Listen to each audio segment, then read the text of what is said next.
In Lesson 2.9, you will use powers and exponents in expressions. A product of repeated factors can be expressed as a power, that is, using an exponent and a base. The big number is the base, the little number that's raised up is the exponent. The exponent tells you how many times the base is being used as a factor or being multiplied together.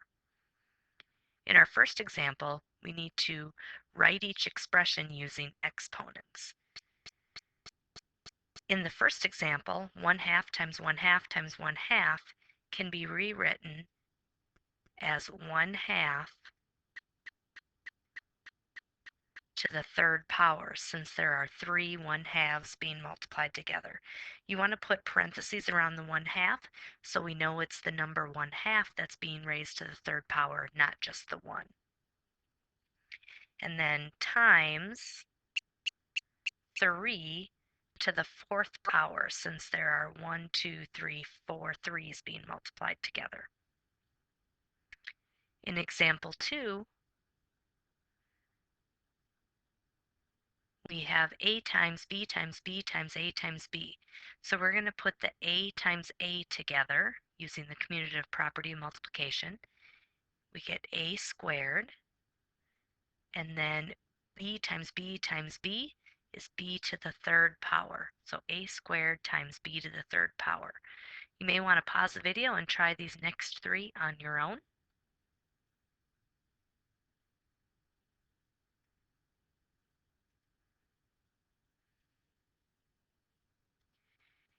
In this first one, it's going to be 2/3 to the 1, 2, 3, 4th power. Again, make sure you put the 2/3 in parentheses, times 7 to the second power, since there's 2 7's being multiplied.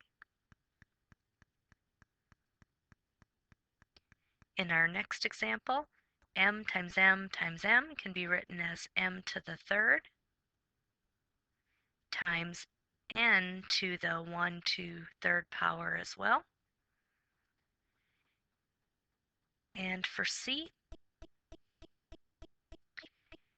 I only have 1, 2, so I'm going to write it as 2 times, now the 3, I have 2 3's being multiplied, so it's 2 times 3 squared times A to the second power, since there's 2 A's being multiplied, and then there's just 1 B, so times B.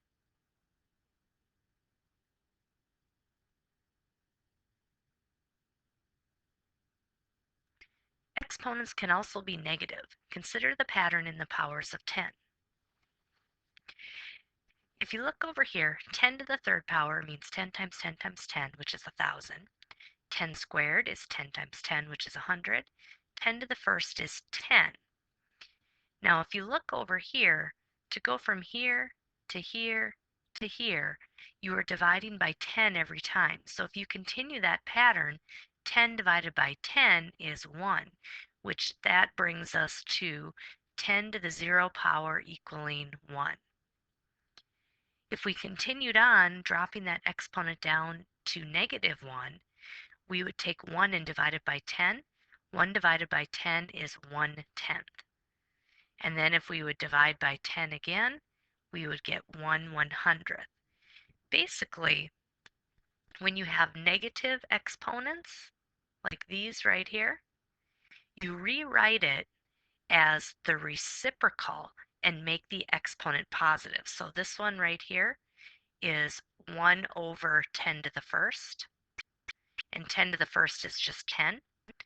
And then 10 to the negative 2 power is 1 over 10 squared. Again, you write it as the reciprocal and make the exponent positive. 10 squared is 100 because 10 times 10 is 100. That's how we get 1/100th for 10 to the negative 2 power.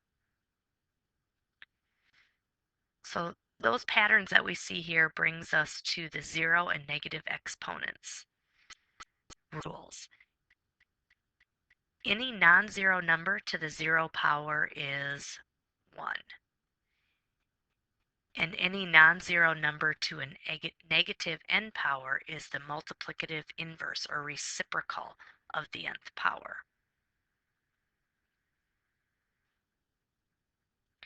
Let's go ahead and do example 3. Evaluate 2/3 to the fourth power. 2/3 to the fourth power just means 2/3 times 2/3 times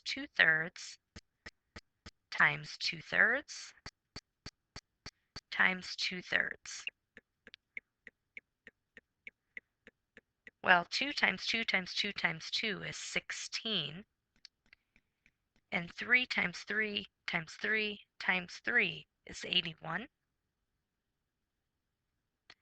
So 2/3 to the fourth power is 16/81.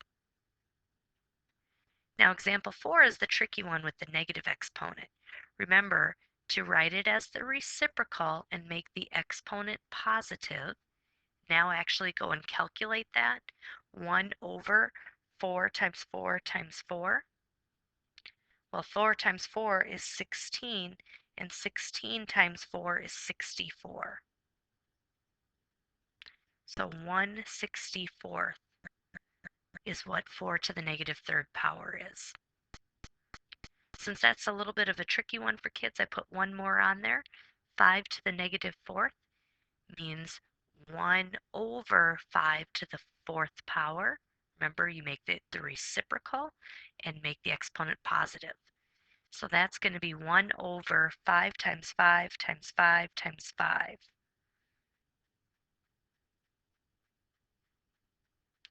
5 times 5 times 5 times 5 is 625. So 1 over 625. Our last example is an algebraic expression where you need to plug in the values and then evaluate or solve it. So I'm going to rewrite a squared times b to the fourth with a equaling 3 and b equaling 5. So in place of a, I'm going to put a 3. 3 squared times b to the fourth. So b is 5. We're going to do 5 to the fourth power. Now using order of operations, 3 squared means 3 times 3, which is 9. And 5 to the fourth, we already set up here what 5 to the fourth power is. 5 times 5 times 5 times 5 is 625. And now we're going to go ahead and multiply those two together. 625 times 9. 9 times 5 is 45. 2 times 9 is 18, plus 4 is 22. 9 times 6 is 54, plus 2 is 56. So 5,625.